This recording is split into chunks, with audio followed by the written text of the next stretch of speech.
Alright, so before I get too close into this cove over here, I'll be turning out the other way, but I want to get close enough to where I can get past it, and then when we sail back this direction towards the marina, I'll be past that the end of the now see my wind shifted a little bit because I hadn't changed my heading much, and you see without fluid across the rudder it's not as effective. If I had full sail up, we'd be going faster, but it may be too much sail for the rudder and we wouldn't be having such a good time. There we go. Now we're catching. See how she started turning up to the wind? That's because we don't have a deep keel or centerboard. That's just the nature of the boat. So you get used to it. We're still getting 2 knots out of it. Our heel's not that bad. It seemed like we're heeling over more than that. 10 degrees. So this is just learning. Like I said, I'm no expert, but if I can bring you with me, it sure is fun. Alright, see the wind's starting to die off, even though the waves don't look like it, but that's the current. I don't know if they're dumping water today. I know they always have one gate open on the dam. I think there's 4 or maybe 6 gates, and they control. This is the Brazos River, and we're here at the dam end of it, and the water's better looking here. But if you go up to the riverside, then where the water enters, it's always kind of brown water, just because it's coming in from the dirt, all the dirt in the river. Alright, see, I'm getting deeper in this pocket this way, so that means I could probably sail up that way. So let's come about here, go into the wind. Sail's going to change sides, get on a starboard tack. And here's the deal with this boat. Without the speed, she doesn't like to get on around there, Mary. Then once the sail catches, she's going to keep on twisting that way, see. It also doesn't help about the current. Now I'm going to let her get sailing. See, we got 0 knots up here. And I'm going to let her get sailing. As she gets forward, I'll have more rudder control. And there she goes. I'm full right helm, starboard helm, because we're just not moving until she starts sailing forward. So I might be able to help the situation by adjust the sail out a little bit, give it a little push. There we go. I feel it. See how the bow's coming to the starboard now? So that means that change, it even got my telltale out right. That change allowed me to fill the sail and let it start sailing. Now we're going in the direction we want to go, and the rudder is effective. So I'm kind of using a combination of the sail adjustment and the rudder to keep my heading. And I want to go this way. I don't want to go back over there. I want to go straight, and then our last leg's going to be to the marina, and we should be able to miss the end of the peninsula over there. So she'll just keep going sailing like this. The winds are shifting a little bit because of the big cliff in front of us. I thought it was 300 feet. Somebody said it's 100 feet up there, and 100 feet doesn't seem like a lot, but it is. It seems higher than that. I think it's probably 300 feet high. I'll have to look at the elevation again on the condo, but I think it is 300 something feet. So we are battling winds that are coming from 2 directions, and they get off a little bit because of the cliffs. And that's what the condo is. The condo's over there. Those buildings you see lined up. that's the condo over there. And then over here is that cross. You can't see it, but there's a water tower I was talking about. And behind it is the hill with the cross on it. So my goal here is to go as high as we can to the wind, meaning point tack. This boat does good about 30 degrees to the wind. So if I can stay in that zone, I will make that buoy out there off my port side, and like where that boat is, that's where I want to end up. But of course, with all the current and the wall board on this boat, she doesn't always want to do that. She's going sideways a little bit there. So here we go. See, I'm kind of drifting down, and I keep pointing my heading up to the wind. Eventually she won't sail because she'll be pointed too far into the wind. But we're making headway in the direction I want to go. So we may miss that buoy off our starboard. Let's see what we can do. See, I pointed up in the wind. The wind shifted a little bit.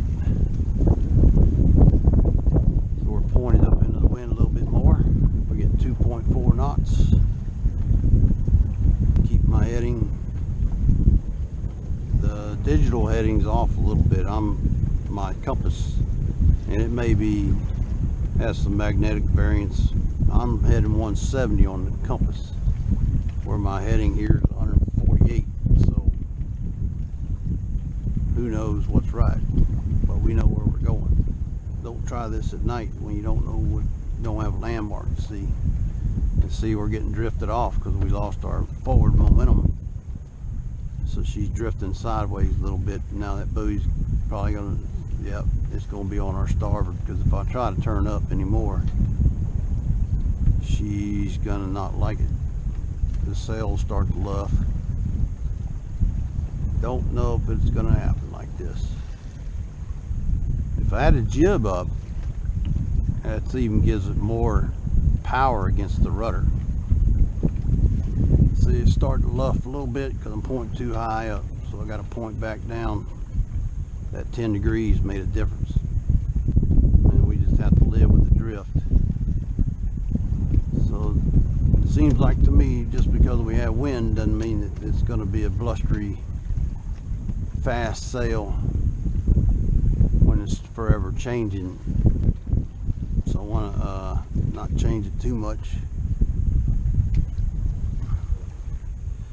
And I think Amazing Grace is going to hold her heading maybe a little better because the keel's longer, but it takes longer to turn with that long keel, and being a shoal keel, not a fin keel. So we're going to find out, and you're going to be there with me because I'm going to video it. Look at that. See how the wind changed. Come on. There we go. So I had to change my heading a little bit to keep from turning into the wind so much. And now we're drifting back to the side. And I don't want to go there. I want to go straight. So I had to knock off another 10 degrees for the wind to change, because the wind changed. And to see, since it changed, now I want to keep this direction. Here it comes again. We're getting a good blow. It said 10 knots today, so we're finding out. We're getting a good blow, and we're making headway to the direction we want to be. I'll pull her in a little more. She'll behave a little bit better. Get that drift off of it. Take the drift off of it.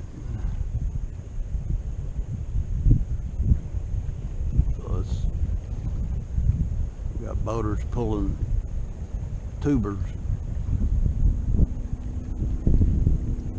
It's nice out here without a bunch of boats. This is the advantage of being off during the week and be able to sail. You don't have to deal with the weekenders that can get in trouble real easy. don't understand the boat rules and the right-of-ways, and like the holiday. I didn't see this year, but I'm sure there were some accidents on July the 4th because people always want to get out to the water. They got a weekend off, and then they rent jet skis, and they don't realize how they operate, and next thing you know, there's some fatality, and a lot of times it involves drinking, and that's a problem. We're not meant to drink, and anything that inebriates you and forms against your sanity and your sound mind, you can't make the proper decisions, and that goes with God's people not drinking, because you're not supposed to drink.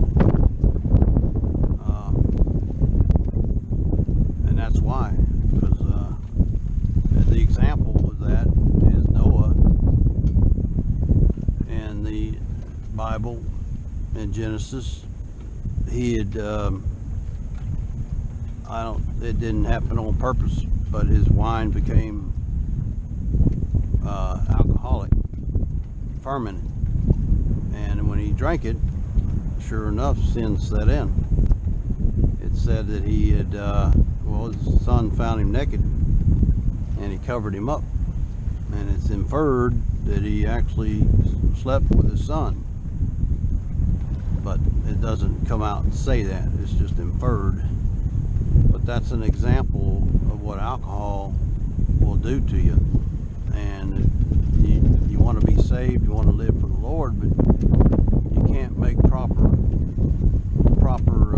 decisions and reactions if you're drunk. So that's why we don't practice drinking. Once you're born again, Christians don't practice drinking, and any of them that do, they got to give that up one way or another.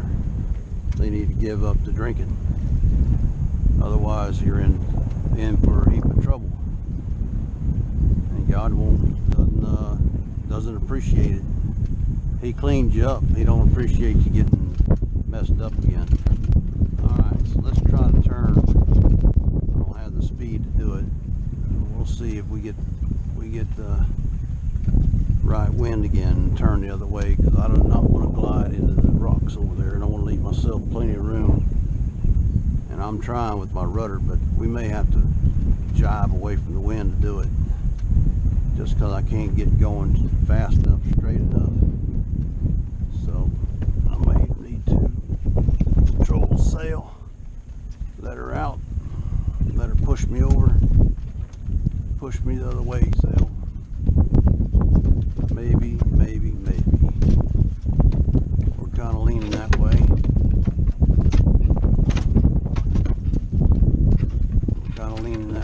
So I think we're going to have to turn the other way, jibe. There we go. But I got full right rudders in the airplane. I have full. There we go. Let's take advantage of that, get our speed up, and make it come about. That little gust there.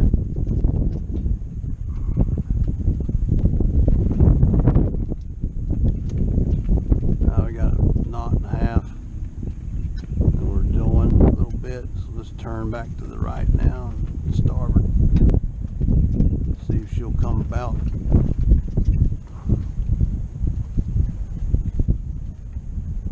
Keep sailing, keep coming about. I'm gonna have to get some help here. There you go. So you're gonna push the other way against me. All right, wind. Now I'm straight in the wind, looks like. Now you see how it caught it. We're still not sailing forward. Let's get going forward again. I don't want to get that close to those rocks over there.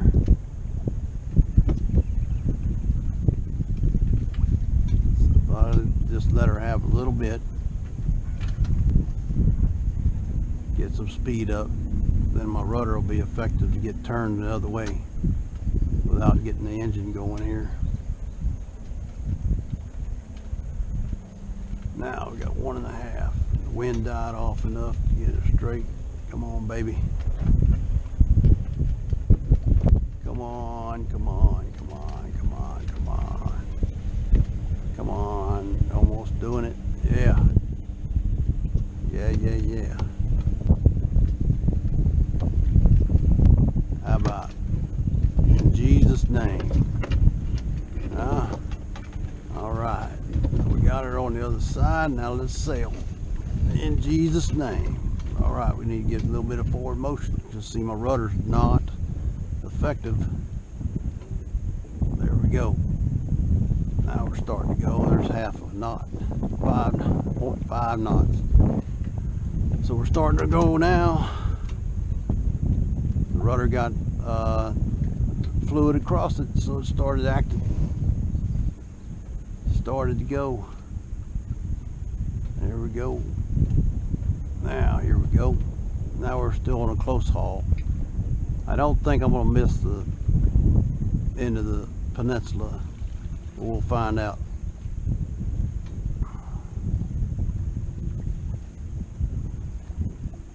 The other part of this is to keep from getting dehydrated. I got a bimini for this thing, but I have never put it up, just because putting it up and taking it down, put it up and take it down, takes away from my sail time. I'd rather be out here sailing than messing with rigging a bimini. But if you're gonna go out and cruise, yeah.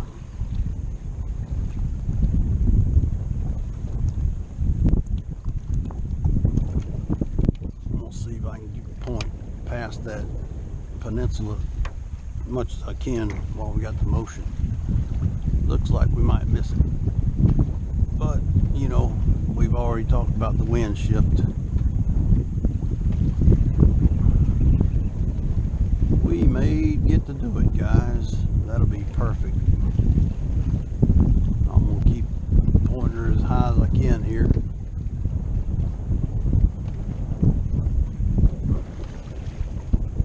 Get a little wake from the other boat coming out here. So hopefully these don't bore you guys. It's so important about the salvation message. And then we can talk about sailing, and we can talk about other things.